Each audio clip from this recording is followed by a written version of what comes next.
밤사이 전체 자본시장이 아주 박살이 나면서 월가 트레이더들조차 대응하기 벅차다는 말이 나오고 있죠. 특히 우리 리플 XRP를 보고 있으면 답답하고 가슴이 턱 막히는 분들 많으실 거예요. 차트를 보면 분위기가 참 가라앉아 있지만 신기하게도 뉴스나 수면 아래를 보면 거대한 고래들이 움직이는 인프라는 계속해서 굴러가고 있습니다. 한쪽에서는 가격이 공포를 말하는데 다른 한쪽에서는 실제 금융 인프라가 확장되는 이 기묘한 간극 속에 엄청난 투자 기회가 숨어 있거든요. 오늘 그 베일을 확실하게 벗겨드릴게요. 먼저 유명 분석가인 에그라 크립토가 과거 미국 중간 선거가 있던 해의 데이터를 근거로 리플이 최악의 경우 0.81달러까지 밀릴 수 있다는 시나리오를 던졌어요. 이런 구체적인 숫자를 들으면 가슴이 철렁하고 또 시작인가 싶은 피로감이 밀려오죠. 하지만 이건 미래를 맞추는 예언이 아니라 지금 시장 참여자들이 얼마나 공포에 질려 있는지를 보여주는 심리 온도계일 뿐이에요. 오히려 역사적으로 이 정도 가격대는 아주 강력한 바닥이자 스마트머니가 쓸어 담는 최고의 분할 매수 기회였다는 걸 기억하셔야 합니다. 진짜 우리가 눈을 크게 뜨고 봐야 하는 소식은 바로 홍콩에서 터졌습니다. 홍콩에 본사를 둔 글로벌 대형 VC블링크와 리플이 손을 잡고 XRP 레저 기반 홍콩 금융 혁신 프로그램을 막 출범시켰어요.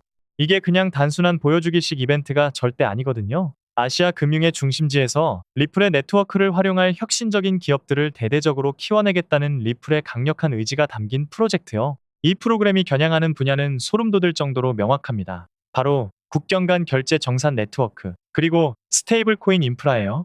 아시아 금융 현장에서 실제로 쓰일 결제 기술을 만드는 스타트업들을 골라서 지분을 요구하지도 않고 보조금 형태로 자금을 팍팍 지원해줍니다.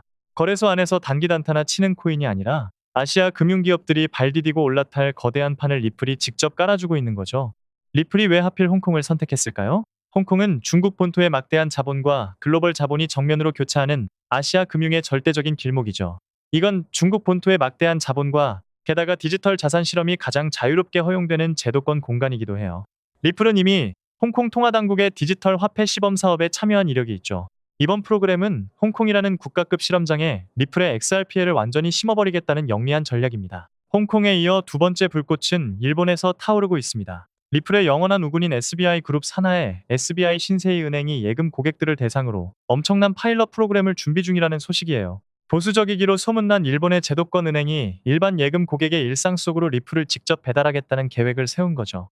구조를 보면 정말 감탄이 나옵니다. 고객이 은행에 돈을 맡기면 기존 예금 이자는 원래대로 엔화로 받아요. 그리고 그 이자의 20%에 해당하는 금액을 교환 바우처로 추가 지급하는데 이걸로 리플이나 비트코인, 이더리움 중 하나로 바꿀 수 있게 해줍니다. 당장 이 금액이 시세를 폭등시킬 대규모 매수 압력은 아닐지라도 일본의 메이저 은행이 고객 자산의 보상축으로 리플을 공식 선택했다는 게 핵심이죠. 진정한 대중화는 사람들이 갑자기 지갑앱을 깔고 어려운 블록체인을 공부하면서 오지 않아요. 이렇게 매일 쓰는 은행 앱, 예금 상품, 카드 포인트 보상처럼 이미 익숙한 금융 서비스 안으로 조용히 스며들 때 진짜 무서운 파급력이 생기는 법이거든요. SBI는 이미 지난달에 포인트를 리플로 자동 전환해주는 카드를 선보인 데 이어 이번 예금 보상까지 리플의 대중화 길을 완전히 닦아놓고 있습니다.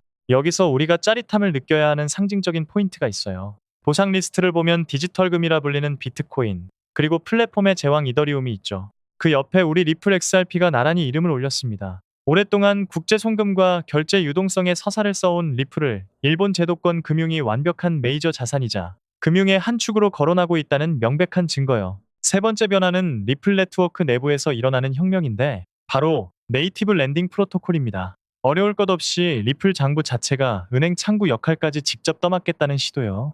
여러 사람이 하나의 자산풀에 돈을 모아두면 그 자금으로 대출이 실행되고 이자가 쌓이는 구조인데 중간에 은행 없이 블록체인 장부가 완벽하게 자동 실행하는 시스템을 구축 중입니다. 기존 디파이와 다른 리플만의 무기가 여기서 나옵니다. 철저하게 전통 금융기관들이 좋아할 수밖에 없는 신용평가와 규제 준수, 그리고 위험 관리가 가능한 구조로 설계되고 있어요. 자금 출처도 모르는 익명의 디파이를 무서워하던 거대 자산가들과 기관 투자자들이 안심하고 들어올 수 있는 기관 전용 금융 허브를 리플이 선점하겠다는 전략이죠. 은행들의 거대 자본을 담아야 하니까 보안은 상상을 초월할 정도로 빡세게 준비하고 있습니다. 원자력 발전소나 항공기, 군용 소프트웨어 검증에 쓰이는 최고 등급의 정식 검증 기법을 동원해서 시스템의 빈틈을 잡고 있어요. 실제로 이 과정에서 미세한 허점들을 미리 찾아내며 완성도를 높이고 있는데 철저한 준비가 끝나고 빗장이 열리는 순간 기관들의 유동성이 폭발적으로 유입될 토대가 만들어지는 중입니다. 결국 우리가 앞으로 추적해야 할 포인트는 명확하게 딱 세 가지요. 첫째, 홍콩 프로그램에서 진짜 글로벌 금융 프로젝트들이 튀어나오는지. 둘째, 일본 SBI 신세이 은행의 예금 보상이 정식 상품으로 정착되어 번져나가는지, 셋째, XRPL 대출 시스템이 보안 검증을 끝내고 거대 자본을 끌어오는지 확인하는 겁니다. 이 세 가지 톱니바퀴가 맞물리면 리플의 가치는 완전히 다른 차원으로 점프하게 됩니다. 단기 가격은 시장 전체의 유동성이나 금리 시그널에 눌려 답답할 수 있어요. 하지만 단언컨대 돈이 쓰일 자리를 가장 완벽하게 넓혀가고 있는 자산은 리플이 독보적입니다.